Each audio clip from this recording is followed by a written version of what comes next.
In my sermon today, I'm going to be referencing three books and or papers. And rather than constantly quoting the titles, I'm going to give those to you up front, and I'll refer to the authors. So the first one's called Strained Bedfellows, Pagans, New Agers, and Starchy Humanists by Richard Wayne Lee. This is in the Religious Humanism magazine that comes out twice a year.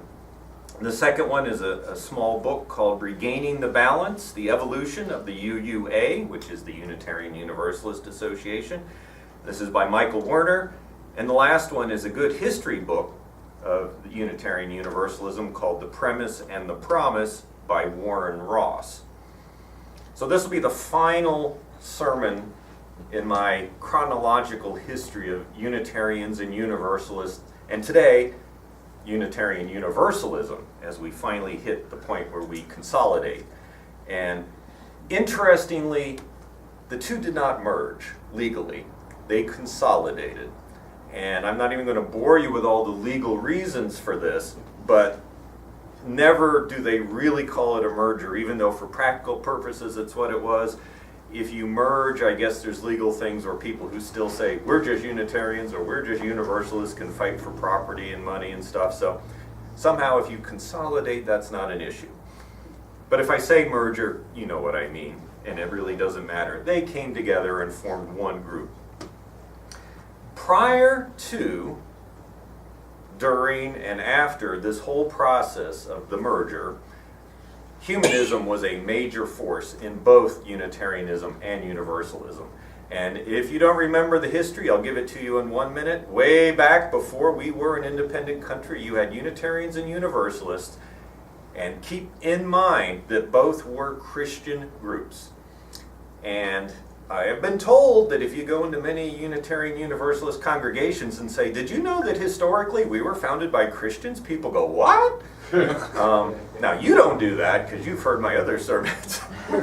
But again, two heretical, if you will, Christian groups, one denying the Trinity, one denying eternal damnation. And so the Christians were the primary makeup of both those denominations. And then in the mid-1800s, at least on the Unitarian side, we had this big shift or embracing of the Transcendental movement. And Transcendentalists say, you don't need scriptures, you don't need prophets, you can listen to the voice of God within. And you can find guidance by looking at nature, by looking at how we interact with each other, and the voice of the divine resides within you, so you don't need priests and ministers and stuff quoting allegedly God's word to you. You get that divine revelation within you. And so that's Transcendentalism. And that carried the day on the Unitarian side, especially for quite some time. When we hit the 20th century, humanism's starting to come around, and it slowly grows in power. And humanism in its simplest terms is, we're focusing on the needs of people. We are going to try to meet those needs by the power of people. We are not going to be turning, you may believe in God and you might pray, but the primary moving force towards social justice, towards helping people who are in need, is the power of humanity. And so humanism becomes the focus. And this was true when the Unitarians and the Universalists finally decided to come together in 1961. There had been a lot of talking about it, a lot of dancing around the issue, but it never quite worked out. But in 1961 it became official. But this almost didn't happen. And it almost got hung up on a very, very small single word in the context of a larger paragraph. So here's the paragraph. They're working on these proposed new bylaws for this combined entity. And one of the things they want in the bylaws is this phrase, to cherish and spread the universal truths taught by the great prophets and teachers of humanity in every age and tradition, immemorially summarized in our Judeo-Christian heritage as love to God and love to man. And now I'm going to quote from The Premise and the Promise. But only one issue but only one issue almost caused deadlock, threatening to derail the entire consolidation process. The wording of this statement, the one I just read you. There were essentially three factions. The traditional theists, who wanted a reference not only to God, but to our Christian heritage. The universal theists, who preferred technology and the great prophets and teachers of humanity in every age and tradition. And finally, the humanists, who would just assume to do without any reference to deity whatsoever. To show how important the wording was, this is what they had to do to switch it, to get all these groups to agree. And I'm going to read it to you again and see if you can pick out what was changed.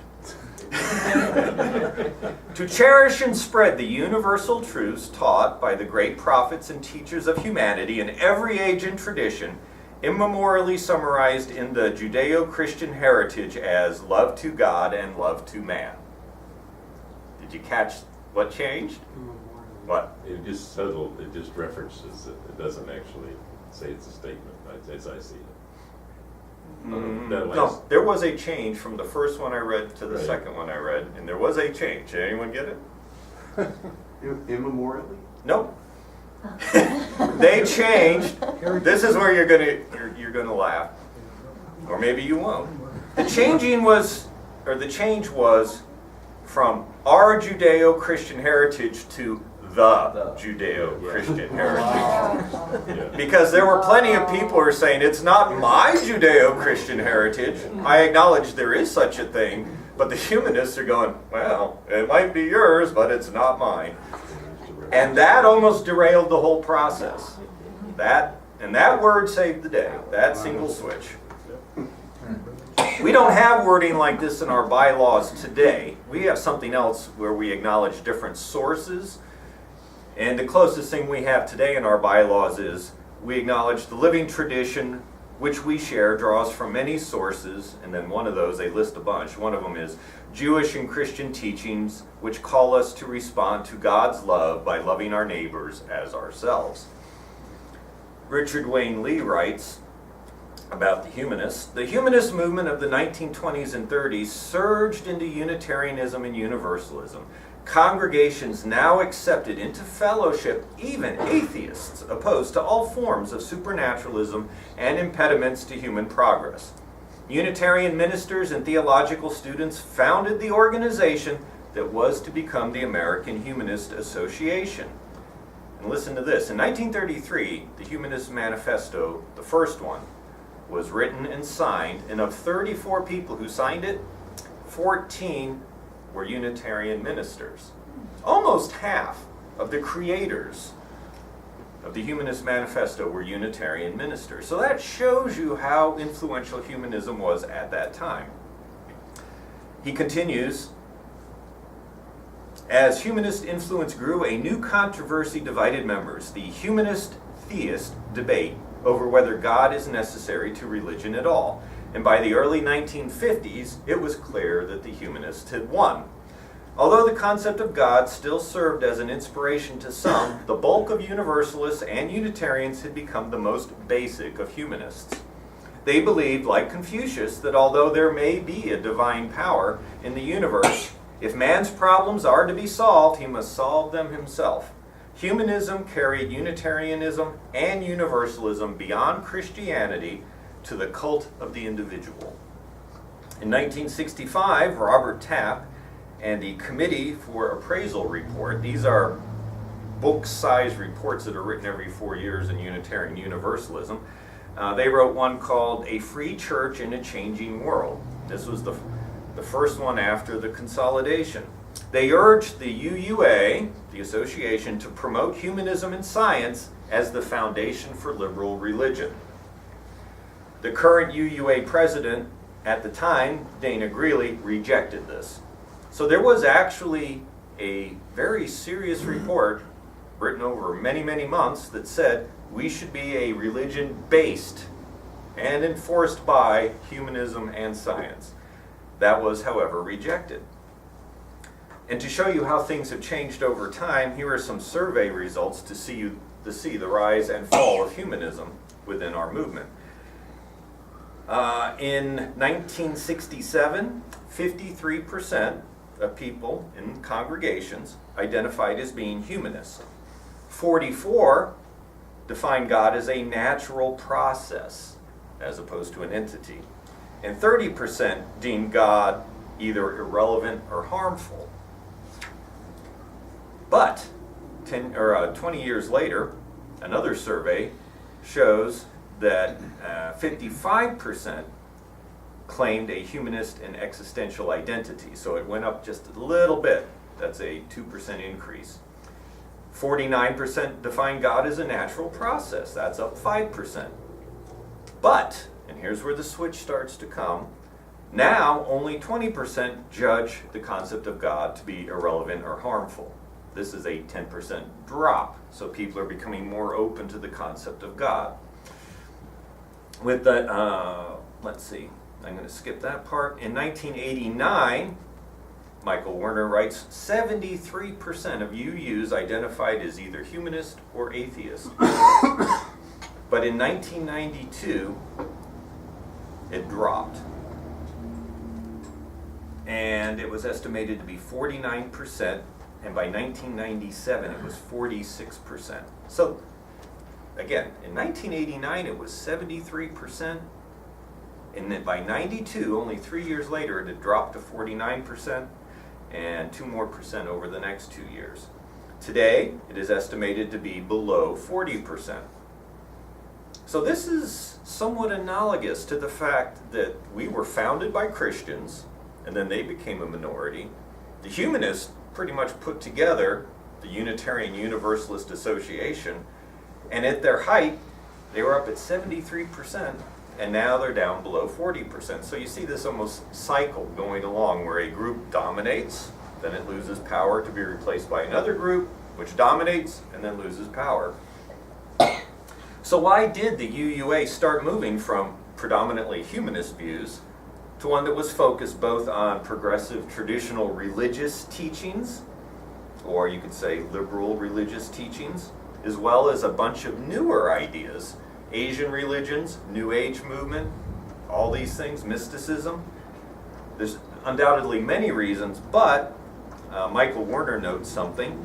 Universalists, this is back just before the merger, in order to stop the fall in its last days as an independent denomination, changed their message from one of universal salvation in heaven, in other words, everyone goes to heaven when they die.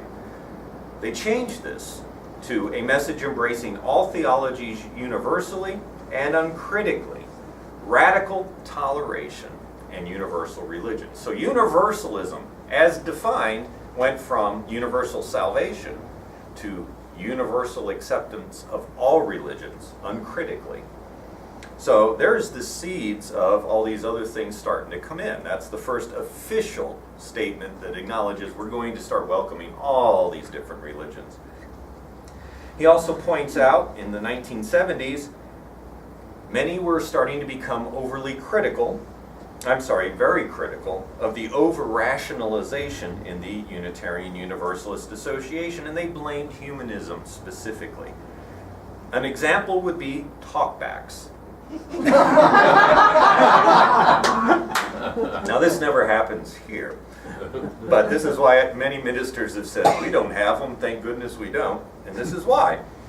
An example would be the talkbacks after a sermon that many times degenerated without proper monitoring into dispirited arguing, usually by a few dominating misanthropic people. The proper balance of religious criticism versus religious tolerance is hard to determine and manage. Still, as Reverend Suzanne Paul, a humanist minister, says, the UUA could not figure out, nor did they have the courage to call these people out for their bad behavior.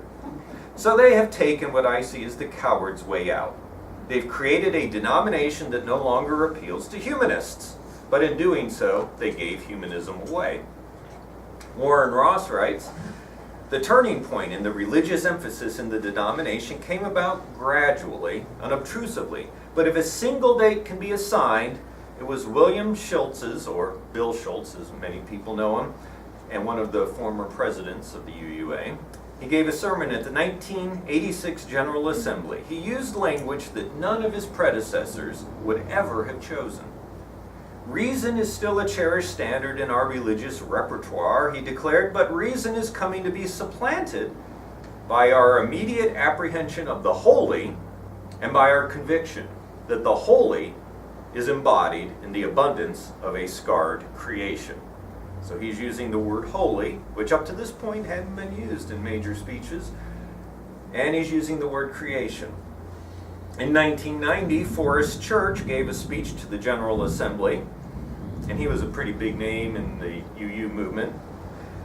And he was addressing the Fellowship of Religious Humanists, and he attacked the old humanism as elitist, snobbish, intellectually driven, and individualistic in its thrust.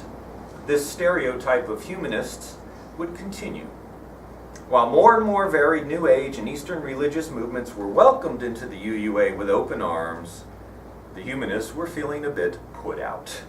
In 1994, there was this letter in UU World Magazine, and we probably have that issue back there today. Please stop stereotyping humanism by painting all those who subscribe to the belief system as intolerant, disruptive, and confrontational. Leave a place for humanists. We need sanctuary in this society more than most. In 2003, President William Sinkford, who is one of our three current co-presidents, said in a sermon, I believe that Unitarian Universalism is growing up. It's growing out of a cranky and contentious adolescence into a confident maturity. That's a dig against humanism too, by the way. Even though he doesn't actually say it, there was a nudge and a wink and everyone knew what he meant. He also says that he was somewhat disappointed in our 7 principles because they contain no hint of the holy and use not one single piece of religious language. It is a wonderment to me. I wonder whether this kind of language can adequately capture who we are and what we're about. He advocated for a return to religious language, though not necessarily God talk. And Richard Wayne Lee sums this all up nicely when he says, from the bishop's palace to begging sanctuary at the church door, UU humanism's fall from grace vividly indicates the powerful impact on the Unitarian Universalists of recent cult movements. And he's not using cult in the derogatory sense. He actually defines it respectfully as all these other religions that have been coming in. So we can see that humanism has been relegated at this point in importance within the UUA. But how did these other groups, like the New Age groups, Buddhists, pagans, and earth-centered groups, how did they become such a significant part when they had virtually no role when the Unitarians and the Universalists merged? Richard Wayne Lee, again, has a theory, and he identifies 4 ways that these new groups found a home within Unitarian Universalism. First of all, they were heirs to the mystical tradition established by transcendentalists. So that old movement about listening to the voice of God within, that goes right along with most of these new movements. They may not call it God, they may call it nature or the universe or something else, but it's that idea that you're listening to that voice within. 2, they affirm the exceptional power of or value of the person, of the individual. 3, they upheld the authority of the individual and the acceptance of differing views. So you have this radical acceptance of all these different views like the Universalists adopted when they redefined what universalism was. And finally, they embodied a religiosity compatible with modern rationality. You could be a rational thinker and still find value in all these new movements coming in because for the most part, at least he would argue, you don't have to exercise faith to be a part of some of these. You can claim to be rational, you can still use rational thought and appreciate nature or appreciate the Eastern religions. So anyway, that's his theory. It's like Unitarian Universalism had set up these things that we value, and these groups found a home here because of that. Now you need only look around the Unitarian Universalist world to see what might have been a humanistic and science-based religion has instead become a mixture of a vast array of religious and philosophical practices, which still include the humanists, even though they no longer dominate in numbers by any means. If you think this is an unfair assessment that the humanists are feeling unloved and unwelcomed, there are some clues to suggest maybe not only have they lost power, but they really are starting to be slowly pushed out. There's a book called A Chosen Faith, which is very popular. We used to give it out to new members when they joined our church. And in this, John Buehrens writes, looking at the religious aspects of many intergroup conflicts, at the violence carried out by zealots in the name of religion, some people conclude that the world would be safe and religion-free. They may even try living this way themselves, but too often they only practice a form of self-delusion. So if you try to live religion-free, you're probably self-delusional. Nature abhors a vacuum, and so does the human spirit. As C.S. Lewis said, the opposite of a belief in God is not a belief in nothing, it is a belief in anything. Point 2, quoting C.S. Lewis to make your case is probably weak. He wrote some good fiction, but as a Christian apologist, he's pretty shallow. And the fact that our guy is quoting him, a little bit troubling, because this is one of those straw men they like to set up and knock down. So you believe anything if you don't believe in religion. Sweep the demon of religion out the door, and, like the story in the Gospels, you may only succeed in making room for an evil spirit worse than the first, the one accompanied by several friends. Zealous atheism can perform this role of demonic pseudo-religion. So, if you're a UU humanist / atheist, I'm sure you enjoyed that paragraph, because what you're doing could easily slip into demonic pseudo-religion. And naturally, he was called to task on this, and he just doubled down. He had no love for any kind of zealous atheism. You can be an atheist, but you need to be really quiet about it. Which, surprisingly, I have found in my own life, even in the UU world, there are people who are very uncomfortable if I say I'm an atheist. They really don't want me to say that. They want me to be an agnostic or something else. That word really causes people discomfort. Consider this from UU World Magazine concerning the relationship of the Boy Scouts and the UUA. And I quote, "The two organizations first parted ways in 1998 over the UUA's Religion and Life Award. Scouts earn religious recognition awards, a kind of merit badge, by completing a course run by their religious body. In its course, the UUA included material critical of the Boy Scouts' ban on openly gay members and the inclusion of duty to God in the Scout Oath." So there's two, I'm going to pause here. There's two things that the UUA critiqued the Boy Scouts on: banning gay scouts and requiring all scouts to take an oath that includes duty to God. The Boy Scouts of America responded by withdrawing its recognition of the UUA's religious award. And so there's been this divide since 1998 up until 2016. On March 24th, 2016, and this is after gay scouts and scout leaders were allowed again in the Boy Scouts, the Chief Scout Executive, Michael Serbaugh, signed the Memorandum of Understanding alongside representatives of the UUA. The renewed ties ensured that the UUA congregations can charter scout units and deliver the life-changing experience of scouting to more young people. So UU congregations can now charter scout troops, but there are atheist youth who attend at that church can't join the Scouts. Now, the leaders of the UU humanist movement were just appalled that, well, they got one out of two. You're allowed to have the gay scouts, but you can't have the atheist scouts, so now that's okay.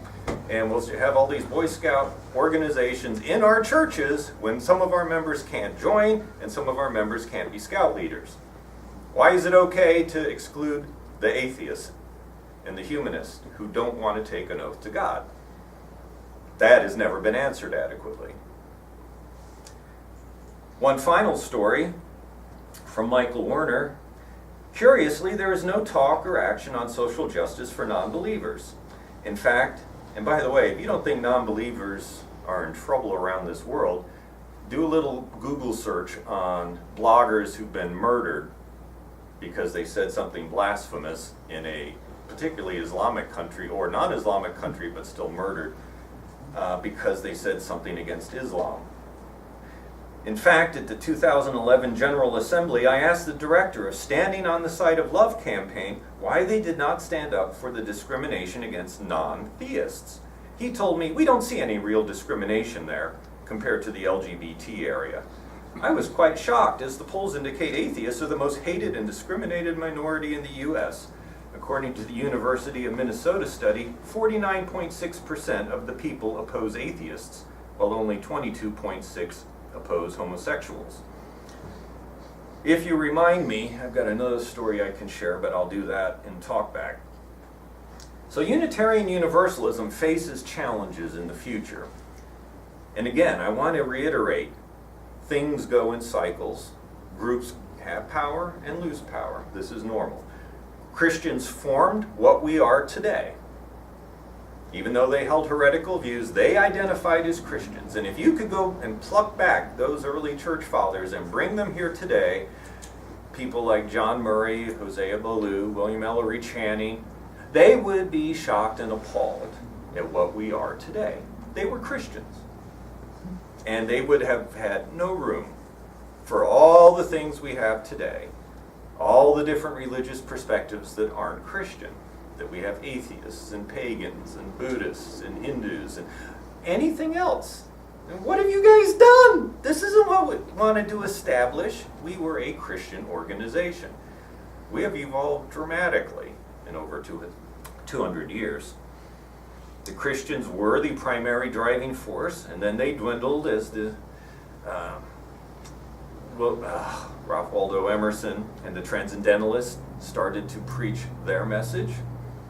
And you could still call it Christian, but it really wasn't in the traditional sense. And then the humanists came, and they became a dominating force, and now they're not. And I don't see that that's going to change either. What comes next, I'm not sure. What we are right now is very, very diverse. And that can be a really good thing, or that can be a really challenging thing. And we're going to have to be careful about how we approach it. I think we approach it here pretty well. Taking the view that all the different philosophies and religions that are represented here are treated respectfully, and we really seek to learn from each other and not demand that everyone see it our way. That's easy to say, but each one of us generally has something we cherish more than the others, something we value more than the others. So it's always important that we keep in mind, it may be valuable to us, but maybe not to some of the others out there in the congregation. It also brings a challenge up, because frankly, Unitarian Universalism is very wide, but theologically or philosophically, it's not very deep. The depth comes from all the different traditions which people then adopt. And I would really like to see over the next year or two, or maybe forever, that those of you who hold to the different traditions and religions and philosophies are willing to come and teach the depth here at the pulpit. I can't do it all. I can't go out and research every single one and pretend to be the expert. I'm not, and I can't do that. There are things I know really well and things that I value deeply, and I'm going to be speaking more in the next year on stuff that is really important to me. And you may not like it, it may not resonate with you, and I'm not going to do it every Sunday, but that's where the depth comes from. And I encourage each of you to do that also.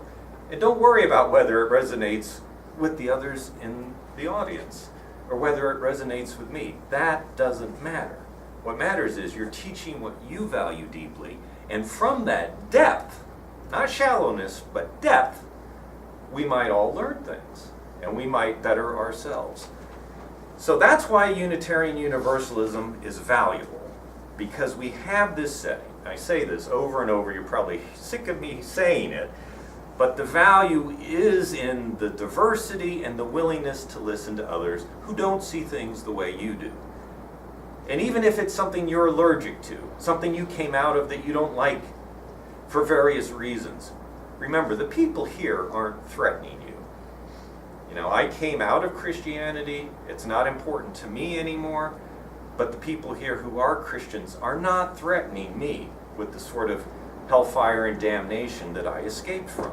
Conversely, if you value a belief in God, don't feel threatened by those of us who don't. You can listen, you can agree or disagree, but understand this is the nature of the variations you find within humanity. And if we were all the same, it would be very bland and very boring. It would be safe, but very dull. Very dull. That's why the mainline churches are losing numbers. But here, hopefully, you can be pressed and challenged, learn new things without without being threatened, and then gain value out of all that. And so, I just close again by saying we're going through challenging times as an association, but where else are you going to go? What else are you going to be that gives us the opportunities we have here? So hopefully things will get straightened out. Don't despair. Don't lose hope. You know, sometimes you just got to laugh and shake your head, but we press on, and we will press on here doing what we've been doing. And I thank you all for being out here and sharing of your valuable time on a Sunday morning and being part of a congregation where hopefully we help each other grow to be better and deeper. Thank you very much.